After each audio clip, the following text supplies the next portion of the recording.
Göbekli Tepe, Echos aus dem Staub der Ewigkeit.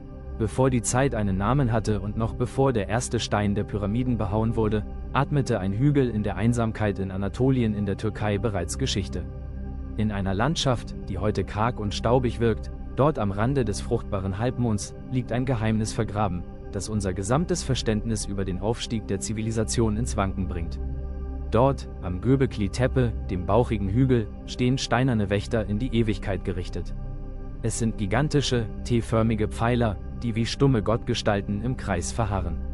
Einige ragen bis zu 6 Meter in den Himmel und wiegen mehr als 10 Tonnen. Sie sind keine Überreste einer Stadt, keine Mauern eines Palastes und keine Festung gegen Feinde. Sie sind die Echos des ersten Tempels der Menschheit, errichtet vor über 11.000 Jahren. Das ist eine Zeitspanne, die so gewaltig ist, dass sie fast unsere Vorstellungskraft sprengt. Diese Anlage ist doppelt so alt wie Stonehenge. In einer Ära, in der wir laut unseren Geschichtsbüchern noch als einfache Jäger und Sammler in kleinen Verbänden durch die Wildnis streiften, schufen Menschen hier ein Monument für die Unendlichkeit. Ohne Metallwerkzeuge, ohne das Rad und ohne die Schrift meißelten sie ihre Visionen in den harten Kalkstein. Wer waren die Hände, die diese tonnenschweren Monolithen bewegten? Wie gelang es einer Gesellschaft, die noch keinen Weizen domestiziert hatte, Hunderte von Arbeitern über Jahrzehnte hinweg zu speisen und zu organisieren? Es scheint, als stünde die Wiege der Kultur nicht im Ackerbau, sondern im Gebet. In den Stein sind Wesen gebannt, die wie Wächter einer anderen Welt wirken. Zähnefletschende Löwen, skrupellose Skorpione, furchteinflößende Schlangen und stumme Geier. Es sind keine lieblichen Darstellungen der Natur, sondern Symbole einer wilden, gefährlichen Spiritualität.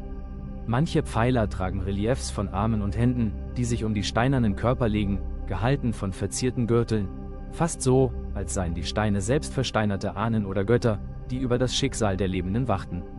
Das größte Rätsel jedoch liegt nicht in ihrer mühsamen Entstehung, sondern in ihrem seltsamen Ende. Die Erbauer ließen diesen heiligen Ort nicht einfach verfallen oder von den Elementen abtragen. Sie taten etwas Unbegreifliches, das Archäologen bis heute vor ein Rätsel stellt. Sie begruben die gesamte Anlage vorsätzlich und sorgfältig unter gewaltigen Mengen an Erde, Steinbruch und Schutt. Es war keine Katastrophe, die Göbekli Tepe verschlang. Es war ein ritueller Abschied. Warum verschüttet man das heiligste Heiligtum seiner Zeit? Wollten sie ihre Götter zur Ruhe betten? Musste das Wissen, das dort gehütet wurde, vor einer kommenden Dunkelheit verborgen werden? Oder war der Zweck der Anlage erfüllt, und sie sollte für immer dem Zugriff der Sterblichen entzogen werden? Sie legten ihre Götter schlafen, verbargen ihr Wissen vor der brennenden Sonne in Anatolien und überließen es dem Schweigen der Jahrtausende.